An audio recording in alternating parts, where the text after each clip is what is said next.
Gujarati film life એક settlement 3 મેના રોજ સિનેમાઘરોમાં રિલીઝ થઈ છે, જેના કલાકારો સુરત શહેરના મહેમાન બન્યા હતા. હાલ ગુજરાતી ફિલ્મનો ક્રેઝ વધી રહ્યો છે. લોકો હવે બોલિવૂડ ફિલ્મની સાથે ગુજરાતી ફિલ્મ પણ જોતા થયા છે.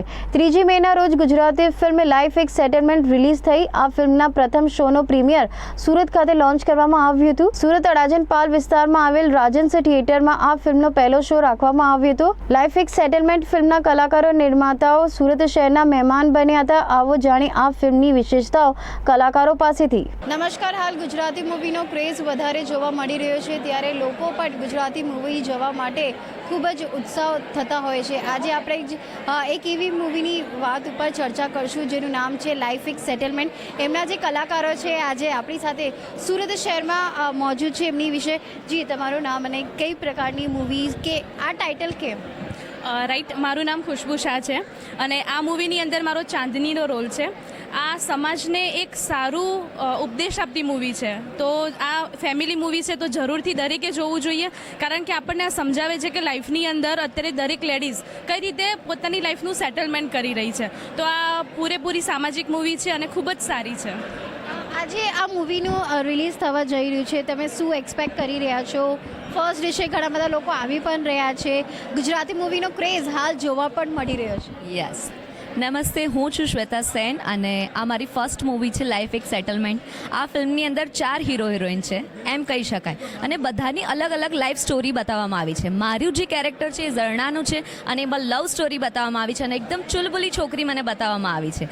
તો આ અને બહુ જ સરસ મજાનું મ્યુઝિક અને બહુ જ સારા સારા રોમેન્ટિક સોંગ્સ તમને આ ફિલ્મની અંદર જોવા મળશે.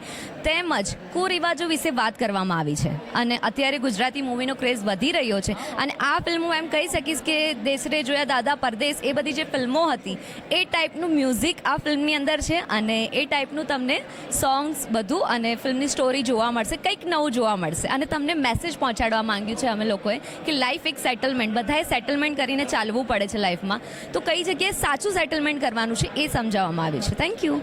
એક્સપિરિયન્સ કેવી રીતે તમે ડેબ્યુ કરી રહ્યા છો? મારો એક્સપિરિયન્સ ખૂબ સરસ રહ્યો. ફર્સ્ટ ફિલ્મ હતી તો થોડુંક નર્વસ હતી, બટ બહુ જ સારો એક્સપિરિયન્સ રહ્યો. અને પ્રોડ્યુસરથી લઈને ડિરેક્ટર, કેમેરામેન, ડીઓપી, જે પણ ટેકનિશિયન્સ, બધા સ્ટાફે મને ખૂબ જ સપોર્ટ કર્યો અને સારી રીતે મેં ફિલ્મ કમ્પ્લીટ કરી. જી તમારું નામ? જયેશ ઉસદડિયા. જી જયેશભાઈ, શું આશા રાખો છો કે આ મૂવી કંઈક એવા લેવલે જશે કે ઘણા બધા એવા પોસ્ટરો પણ જોવા મળી રહ્યા છે આ ફિલ્મને લઈને? શું એક્સપેક્ટેશન છે અને આ મૂવી વિશેષ શું માહિતી આપશો? આ મૂવી એક પારિવારિક ફિલ્મ છે અને આ સમાજને એક નવો મેસેજ પહોંચાડવા માટે અમે આ મૂવી બનાવી છે કે જે આ સમાજમાં કુરિવાજો ચાલે છે કે એને આપણે આ ખતમ કરવા છે. મારા પપ્પા હંમેશા કહે કે વીજળીની સ્પીડે દોડતી આ દુનિયા કોઈના માટે ઊભી નથી રહી. આપણે એની રફતાર પકડવાની છે, એણે આપણી નહીં. શહેરી જીવનની સ્પીડ પકડવા મહેનત મજૂરી કરતા એમના જેવા કેટલાય લોકો રોજે સિટી બસોમાં ઠસોઠસ ભરાઈને મુસાફરી કરતા. પણ જો સ્પીડ જ બધું છે તો ઈઝ અને કન્વિનિયન્સનું શું?